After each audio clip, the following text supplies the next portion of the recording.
My name is Tamara Walker. I'm 35, and the morning my family broke for good started with a phone vibrating itself off my nightstand at 5:30 a.m. At first, I thought it was spam, or one of those group chats my cousin refuses to mute. I didn't even open my eyes, just slapped the screen and mumbled hello. Tamara, a man said carefully. It was Bruce, my neighbor. I think your grandma is sitting outside your gate. The words landed, slid, didn't stick. What? I blinked into the dark. Sitting? Outside? She's been there about 20 minutes, Bruce said. 2 bags with her. She's just sitting on the ground. Cold rushed through me, like someone had opened a door inside my chest. Are you sure it's my grandma? I asked, already sitting up. You're sure? I've seen her before, he said. It's her. She hasn't moved. I hung up without saying goodbye. I was out of bed and halfway into a hoodie when my boyfriend Evan stirred. Tam? His voice was thick with sleep. What's wrong? My grandma's outside, I said, pulling on shoes. She's sitting on the ground by the gate. That woke him fully. He was behind me in seconds. No questions. No hesitation. When we opened the front door, the cold slapped us awake. And there she was. Grandma Lorraine, 75, sitting on the freezing concrete like she was waiting for a bus that wasn't coming. 2 old suitcases beside her, one with a folded piece of paper shoved into the handle loop. She wasn't crying. She wasn't yelling. She was staring at the ground, face pale, hands shaking so hard it hurt to watch. Grandma, I said, rushing to her, what are you doing out here? She didn't answer. I crouched and touched her arm. It was ice cold, the kind of cold that seeps into bone. Oh my God, I whispered. Behind me, Evan had already turned back inside, cranking the heat and grabbing blankets. Together we helped Grandma up and guided her into the house. She moved slowly, like every joint was protesting. I carried the suitcases inside and noticed the folded paper in my hand. It felt heavier than it should have. We wrapped Grandma in blankets on the couch. Evan sat beside her, rubbing her back gently. She still hadn't said a word. I unfolded the paper. 4 lines, no names, no explanation. We figured this was best, please understand. That was it. My stomach dropped. My parents did this. I walked to the security monitor by the door, hands shaking, and scrubbed back to 5 o'clock a.m. The footage loaded. My dad's SUV pulled up quietly. He got out first. My mom followed. They opened the back seat, helped Grandma out, set her bags beside her. No hug, no knocking on my door. They got back in the car and drove away. Just drove away. Something settled in my chest then, not loud anger, but the kind that sinks in and refuses to leave. I called my dad, no answer. Called again, nothing. Called my mom, straight to voicemail. I paced the living room, phone buzzing uselessly in my hand, while Grandma finally spoke.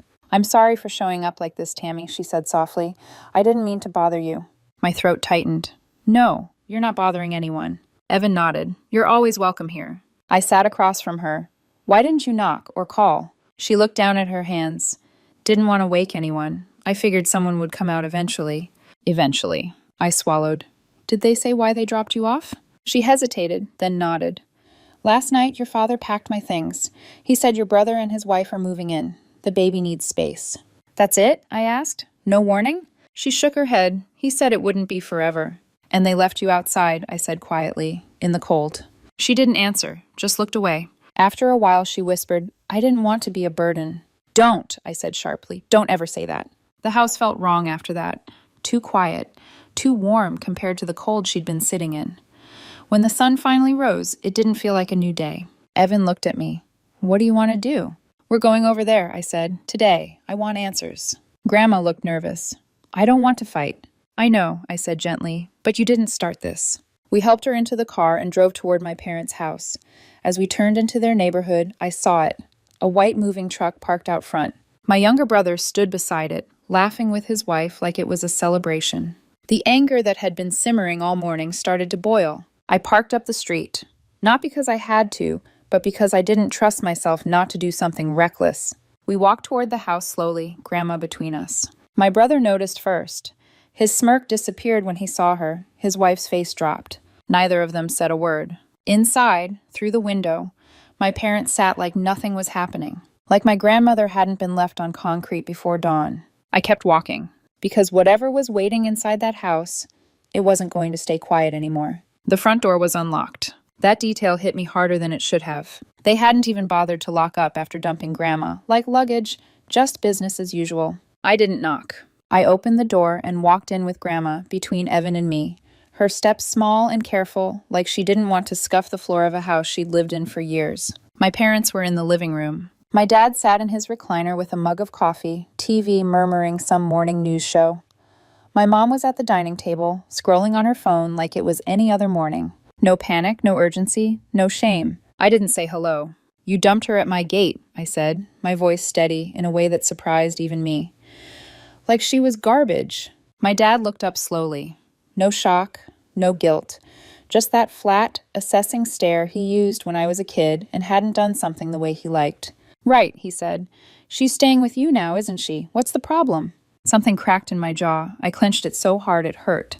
The problem, I said, each word sharp, is that you left her outside in the freezing cold at 5:30 in the damn morning. My mom set her coffees down with a sigh, dramatic like she was the one being inconvenienced. Tamara, we're not doing this. Doing what? I shot back. Calling you out? We had no choice, she said quickly. The house is too crowded. No choice? I turned toward my brother, who was standing near the hallway, arms crossed, watching like this was a show. You couldn't stay in a hotel, an Airbnb, rent a room for a few weeks? He shrugged, actually shrugged. I'm not blowing money on rent when we can stay here for free, he said. It's family. Family, I repeated, letting the words sit there like a bad smell. That's what this is about? My mom leaned forward, her voice taking on that tone she used when she thought she was being reasonable. They just had a baby tomorrow. You know how stressful that is. They needed stability. And Grandma didn't, I said. She waved her hand dismissively. She's a lot these days. Evan blinked. A lot? The noise, my mom continued. The TV too loud. She forgets things, leaves the stove on. We were starting to worry about fire hazards. I stared at her, stunned. So you abandoned her in the cold?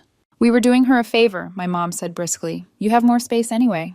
I couldn't even find words for a second. You think leaving your own mother-in-law on concrete before sunrise is a favor? My dad finally spoke again, his voice hardening.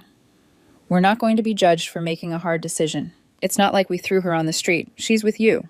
You didn't even knock, Evan said quietly. That's when my brother's wife spoke up for the first time, her voice soft, careful. I wanted to call, she said. I told them we should call, but they said you'd understand. I turned on my brother. You just stood by and let this happen? He rolled his eyes. You're being dramatic. Dramatic. She wasn't happy here anyway, he went on. She complains all the time. She's stuck in the past. Everything's when your grandfather was alive. It gets old. I looked at him like I didn't recognize him. She gave up her retirement to help raise us, I said. She paid your college deposit when Dad said he couldn't afford it. Grandma's fingers tightened around the strap of her purse. She didn't say anything. She didn't defend herself. She just stood there, shrinking. My brother scoffed. That doesn't mean she gets to control the house. She was making my wife uncomfortable, he added. His wife stiffened, but didn't deny it. That did it. You all make me sick, I said. My dad stood up slowly. Watch your mouth. No, Evan said, stepping slightly in front of Grandma. You watch yours. You dumped your own mother because your golden boy needed room for a crib. My mom crossed her arms. We did what was best for everyone. No, I said, my voice cold now. You did what was easiest for you. The room went thick and silent. My brother checked his watch. You done? We've got stuff to unpack. I took a step towards him without thinking. You don't get to act like this is normal. He shrugged again. It worked out. You're already taking care of her. I don't see the big deal. Grandma's voice cut through the room, quiet but shaking. I didn't want to be a burden. I spun toward her. You're not. My mom sighed, like she was exhausted by all of us. Sometimes, she said, you outgrow things. People. That was the line that broke something permanent. Evan stared at her. You outgrew your mother-in-law. My dad pointed at his door. Get out of my house right now, or I'm calling the police. I laughed. Actually laughed. You going to tell them you kicked your elderly mother out in freezing weather? Out, he barked. Evan gently took Grandma's arm. Let's go. We don't belong here. We turned toward the door. Not one of them stopped us. Not one apology. Not one hint of regret. As I opened the door, my mom called after us, Don't turn this into a moral crusade, Tamara. She's your responsibility now. I didn't look back. Gladly, I said. Outside, the moving truck beeped as it backed up the driveway. Like nothing had happened. As I helped Grandma into the car, I looked at the house I grew up in. It didn't feel like home anymore. Just walls holding people who chose convenience over conscience. I shut the car door gently and took a breath. I'm filing a report, I said. Grandma blinked. You're what? I'm not letting this slide. She shook her head slowly. That'll make things worse. I met her eyes. They already did that. Evan nodded. We'll go today. Grandma looked away, conflicted. They'll say I'm tearing the family apart. I started the engine. If they cared about family, they wouldn't have left you outside before sunrise. As we pulled away, no one came running after us. They just let us go. And in that silence, I knew this wasn't over. It was just getting started. The police station smelled like old coffee and disinfectant, one of those places where the walls feel tired of listening to people explain how everything went wrong. I didn't sit down. I need to file an elder abandonment report, I said. That got attention. The officer behind the desk straightened, his eyes flicking from me to Evan, then to Grandma, standing quietly at my side, hands folded like she was trying to take up less space. He grabbed a clipboard and motioned us toward a side office. 10 minutes later, a detective walked in. Mid-50s, graying hair at the temples, eyes sharp enough to make you feel like lying would be pointless. He introduced himself as Detective Harris and sat across from us without rushing. Tell me exactly what happened, he said. So I did. I didn't dramatize it. I didn't soften it either. I told him about the 5:30 a.m. call, the security footage, the note shoved into the suitcase handle, Grandma's age, her medical conditions, the unanswered calls, the confrontation at my parents' house. Evan filled in details I forgot. Times, exact wording, my brother's smug "it worked out" comment. When I finished, Detective Harris leaned back slightly. You said you have video footage? I slid the USB across the desk. He nodded once. Good. Then he said something I wasn't expecting. This doesn't look like just abandonment, he said. This looks like potential financial exploitation. My stomach tightened. What do you mean? If she's been financially supporting them, he said, glancing at Grandma, and they removed her without a care plan, notice, or medical consult. That's serious. He picked up the phone and made a call. 20 minutes later, a woman walked in, late 30s, sharp eyes, all business. She introduced herself as Marissa from Adult Protective Services. As soon as she heard how Grandma had been left outside, her expression hardened. That could have killed her, she said flatly. You're telling me they made no arrangements? No call? Nothing, I said. She nodded once. We're escalating this. Grandma looked nervous. I don't want trouble. Marissa turned to her gently. You didn't cause trouble. You survived it. By the time we left, a wellness check was scheduled for our home, and a preliminary hearing date was already being discussed. Outside, Evan let out a slow breath. You okay? I nodded. I'm clear. That night, I blocked my parents' numbers. Not out of fear. Out of control. The next morning, the messages started anyway. From new numbers. You're destroying this family. You'll regret this. I screenshot every one and added them to the growing file. One message finally got a response. You'll regret underestimating me, I typed. Then I blocked that number too. The week passed fast. Grandma settled into our home like she'd always belonged. She laughed with Evan over bad daytime TV. She taught me how she used to stretch soup to last 3 days. One evening, while Evan was washing dishes, Grandma said quietly, They said I was forgetful. I looked up. I never left the stove on, she added. Not once. I felt something heavy and sad settle in my chest. I let them think I was slipping, she said. It made things quieter. They stopped asking me for more. I didn't know whether to admire her or cry. Tuesday came. The courthouse was colder than the station. Hard benches, hard faces. My parents sat together, stiff and pale. My brother slouched beside them, arms crossed, looking bored. The judge entered, older, sharp-eyed, no patience for nonsense. I stood when asked, voice calm. They dropped my grandmother off outside my home before sunrise, I said. No call, no knock. She sat there for 45 minutes in freezing temperatures. I handed over the note, the USB, the call logs. The judge nodded slowly. My mom cried on cue. We just wanted what was best, she said. She was becoming difficult. The judge cut her off. Did you give legal notice? No.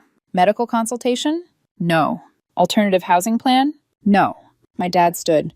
We were relocating her to a more appropriate home. The judge looked at him. You abandoned her. Silence. Then came the financial review. Monthly transfers, 3 years, no receipts. The judge's expression darkened. You drained her fixed income, he said, then discarded her. The ruling was swift. Guilty. Fines, probation, restrictions. Grandma was granted permanent residency with me. My father snapped. You raised a snake, he spat at Grandma. She stood slowly. I raised a woman standing next to me, she said. You raised yourself into a corner. Court adjourned. That night, Grandma asked us to sit down. She handed me an envelope. I didn't tell anyone, she said calmly, because I wanted to see who would choose me, when I had nothing. I opened it. Deeds, accounts, legal documents. Her net worth stared back at me. $51 million. Evan went still. Grandma smiled faintly. Now you know. And I realized the real reckoning hadn't even begun yet. For a long moment, none of us spoke. The papers lay spread across the coffee table. Deeds, account summaries, legal documents so clean and orderly they felt unreal.